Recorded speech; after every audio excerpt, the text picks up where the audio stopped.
Dua tentang pertama tentang Ghazul Fikr, yang kedua tentang supaya tidak gampang menyerah. Ghazul Fikr ibu-ibu sekalian namanya perang pemikiran. Karena orang zaman dulu menjajah manusia dengan fisik. Belanda datang lalu bilang, kalau kalian nggak kerja buat saya, kamu saya tembak mati. Itu penjajahan secara fisik. Kalau kamu nggak nyerahin harta kamu, kami akan tembak mati. Itu penjajahan secara fisik. Tapi orang-orang barat sekarang menemukan cara gimana caranya tidak menjajah secara fisik, yang dijajah pemikiran. Akhirnya Anda rela ngasih duit Anda rela ngasih hidup Anda rela ngasih semua milik Anda, dan Anda tidak merasa dijajah. Itu namanya Ghazul Fikr. Itu namanya perang pemikiran. Zaman dulu cewek itu menghargai kehormatan dirinya. Bahwasanya dia jaga banget jangan sampai dia kehilangan keperawanannya. Harga dirinya ada di situ. Zaman sekarang karena sudah terjadi Ghazul Fikr mengatakan cewek yang modern adalah cewek yang berkuasa atas dirinya sendiri. Bukan cewek yang ditentukan oleh kata laki-laki. Siapa yang bilang keperawanan itu penting? Laki-laki doang kan? Kalau gitu itu tidak termasuk dari kita. Berarti kita boleh untuk berhubungan pada siapa saja, sebagaimana mereka boleh berhubungan dengan siapa saja. Paham sampai di sini? Mereka merasa modern ketika bisa seks bebas, free sex. Mereka bisa merasa modern ketika mereka berteman lalu kemudian melakukan hubungan intim demi kata-kata. Saya tidak melakukan hubungan intim saja, tapi ini FWB, friends with benefit. Paham Ibu sekalian? Ini Ghazul Fikr. Membuat kemaksiatan seolah-olah sesuatu yang keren dan up to date. Kalau tidak kayak begini berarti Anda close minded, Anda tidak berpikir bebas dan seterusnya.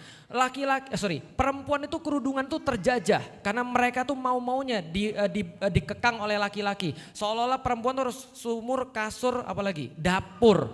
Enggak, perempuan tuh enggak gitu. Perempuan tuh bisa jadi lebih hebat, ambil sekolah setinggi-tingginya, berkarya sebebas-bebasnya dan segala macam.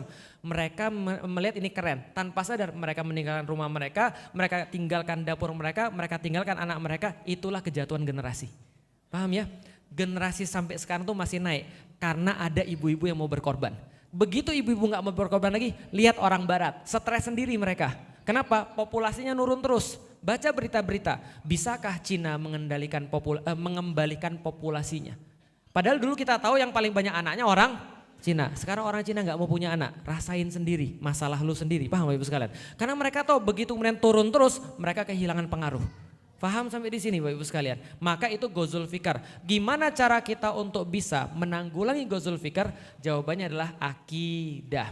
Karena kalau masalahnya pemikiran harus dilawan juga dengan pemikiran. Itu Ghazul Fikr. Makanya ngaji itu cara supaya kita melawan Ghazul Fikr. Yang kedua, gimana caranya supaya kita tidak mudah menyerah? Menyerah itu kenapa Bapak Ibu sekalian? Karena kita merasa bahwa hasil yang kita capai, apa yang kita kerjakan seolah-olah gak berhasil. Maka kita menyerah. Bapak Ibu sekalian, jadi seorang muslim tuh enak. Kenapa? Karena Anda itu mau berhasil, mau nggak berhasil versi Anda tetap digaji, Anda tetap dapat pahala.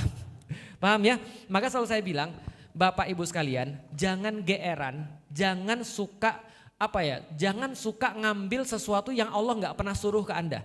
Yang hanya Allah suruh pada adalah berjuang. Allah nggak pernah nanya hasil. Paham sampai di sini?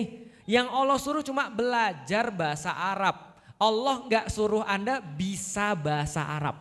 Yang Allah suruh cuma belajar baca Quran. Allah nggak tanya Anda bisa atau tidak baca Quran. Yang Allah suruh Anda menegakkan sholat. Yang Allah nggak tanya adalah Anda itu sudah berhasil sholat bagus atau belum. Itu nggak Allah tanya.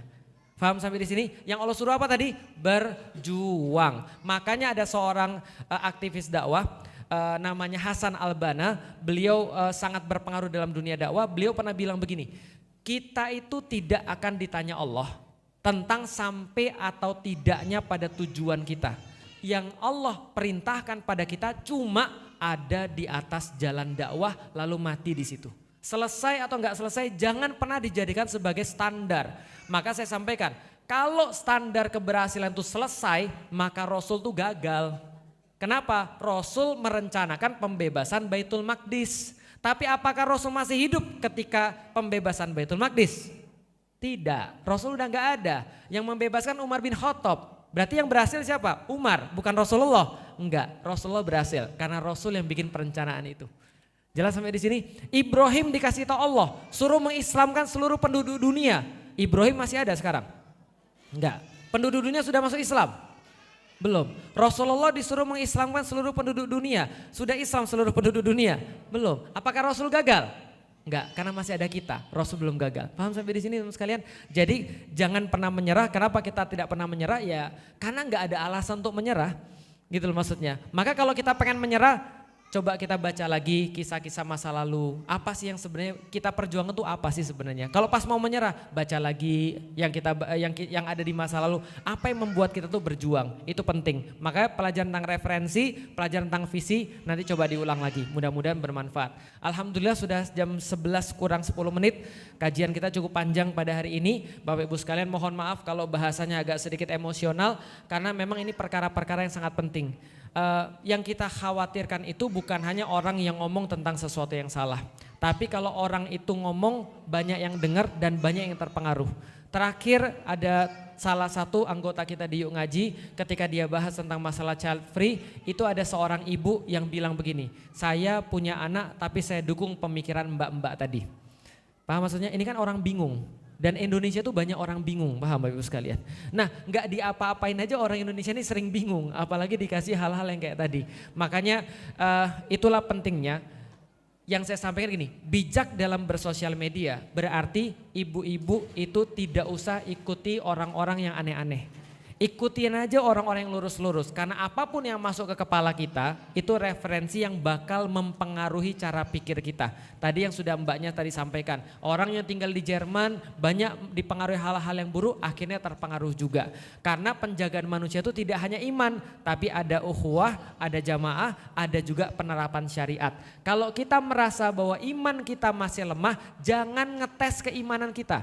Jangan uji iman, gak boleh uji keimanan. Kalau kita merasa keimanan kita masih lemah, tugas kita belajar.